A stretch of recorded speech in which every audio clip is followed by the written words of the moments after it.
What is up, ladies and gentlemen? Welcome back to the Brandon Coin YouTube channel. I hope everybody's having a great day. This is another house checkup video or house update video.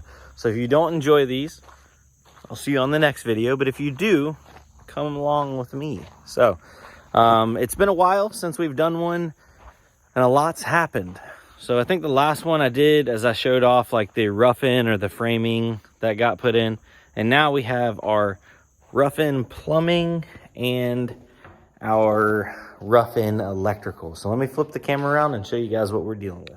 All right, so this is the side door. The front garage door that people are familiar with is on that side. We did make a wraparound driveway. This is all gonna be gravelled eventually. This is probably where we're gonna be parking. I did it too wide so we could park 2 cars here. And then walking in this door. This is probably gonna be our main door of use. So as you come in here, welcome home. This is going to be the living room area. We're going to have like a couch here, TV on that wall, kitchen over here, wraparound kitchen. It's already sprayed out on the ground. Maybe like a little dining room table right here, not sure exactly. But here is the back room. This is where the main room is, so can put a queen there. Not a ton of room because we didn't want a ton of room, but we wanted most of our room to get used for like the living room and stuff. Double sink, toilet, drop-in tub, nothing fancy, nothing crazy. My wife's closet is kind of big. She did want a rather large closet, so she said like I can have that side, and she has like all the rest of this, which that's fine. I don't need anything fancy or special. We also did the 2 other rooms for the children's. So small room here. It's actually a 9-foot wide by 13-foot long, kind of a longer and skinnier room. Small closet, nothing special. My wife held the sockets up high because she's worried about them like sticking stuff in the sockets, but I told her they make like anti-tamper sockets now, so it's really not an issue anymore, but she still wanted them up high, so we set the sockets up high. And then this is another children's room, and it's identical, 9 by 13, same size closet, same everything. It's just, you know, obviously the closet's flipped, but identical room. As for lighting, we just did a single fan. We're gonna do a fan light in each of the rooms. Out here in the living room, we did 6 can lights. In the kitchen, there's 4 can lights. And then the kids' bathroom / guest bathroom, or, you know, the bathroom that everybody's gonna use is right here. And single sink with a little drawer bank right there, countertop, toilet, and another drop-in tub. Nothing crazy.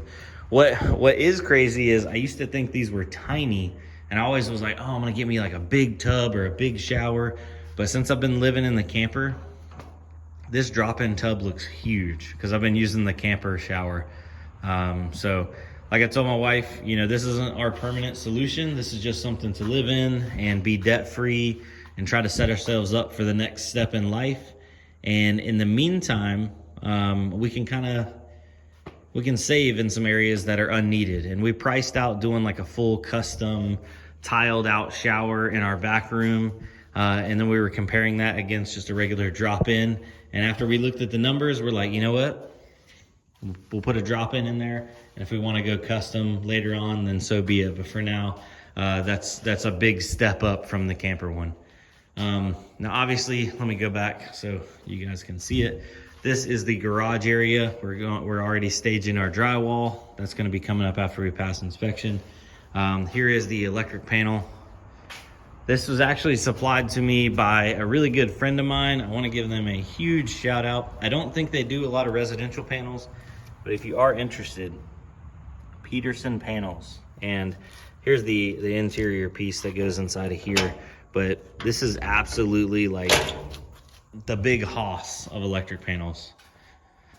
It already has a surge protector, the surge protection unit, what's it called? Bolt shield, green full protection, red no protection, replace SPD. So surge protection device, SPD. And that actually ties into both legs. So I imagine all of this is surge protected, maybe. Yeah. So that's kind of cool. And then the rest of them, these are all bolt-in style. So I guess heavier duty. And once we pass our rough-in inspection, then everything can actually be wired in and clipped in and tucked away. We went through the back of the panel and actually set the panel outside of where we're gonna put like any drywall or anything, just because she's a unit and would not fit in between the studs. But I kind of like the look of it, especially when we put the cover and stuff back on. It looks like it should be sitting inside of a warehouse or something. This is only 200 amps. We did have the option. They actually put a, there's a transformer down at the road, so we could put more power up here. Oh, hold on one second. I'm running out of time. All right, sorry about that. I was getting a phone call and I just knew that I would go ahead and cut the clip and make it cleaner. Anyway, so obviously that's my garage door. This whole space is just gonna be used for a garage. I'd like to probably end up parking my Mustang right here. Over here in the corner, I want to do my L desk and set up my monitors. And then I'd like to put me like a couch, a little, nothing special couch right here, TV on the wall. And then I want to mount right here. I'd love to do, because me and my brother are actually talking about this and a couple other people. I think I'm going to mount me like maybe 1 or 2 cameras and then have me some wireless mics. That way, whenever I want to do like a streaming session or go live, we could sit on the couch, we could be watching it on the TV, watching our stream, and then have the wireless mics. So that way, I feel like it would be good for a multi-person kind of setup. I don't know if that's going to be anytime soon, because you guys seem to like live streaming. I kind of took a break from that for a while, but yeah, just something I can explore and get into. The washer and the dryer right here are gonna go right here in this corner, and then gonna set up my wife a little shelf so she can do stuff.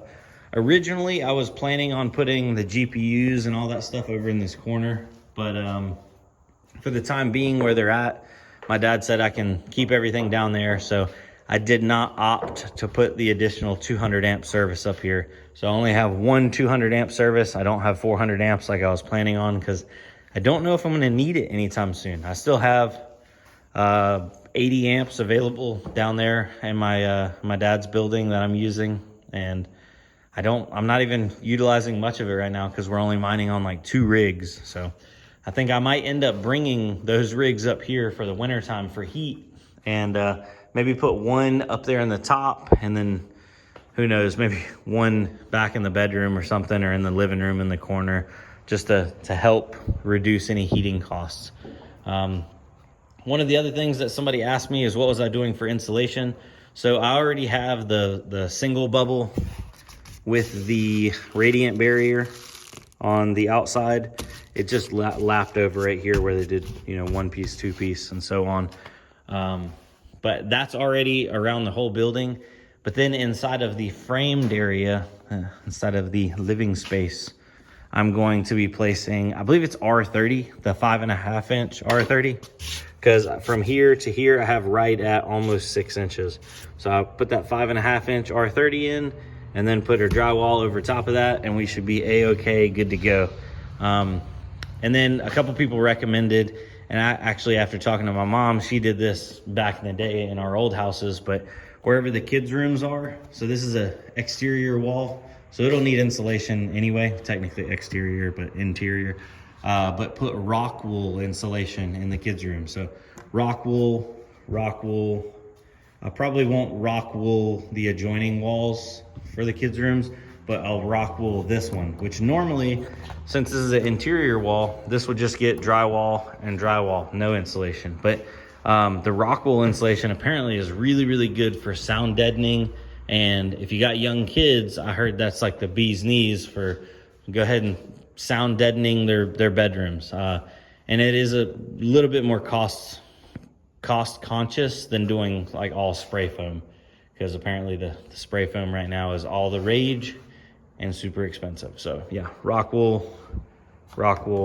And then this being adjacent to a closet. I don't think I'll rock wool this because that closet will have a lot of sound dampening material in there, i.e. clothes. But yeah, that's pretty much it, ladies and gentlemen. I'm stoked. I am so ready to get this next inspection on and to move forward and progress further, because after this one, then we can start drywall, flooring, cabinets. We can put all our fixtures on and get ready for all our finals, because it seems like it's taken forever. Well, unintentionally, this video is over. I recorded some more, and come to find out, I ran out of storage, so it cut the whole clip instead of like just stopping the clip when it runs out of storage. But anyway, guys, more house update stuff coming soon, so look out for that. Yeah, so thanks for watching. We'll see you on the next one. Peace.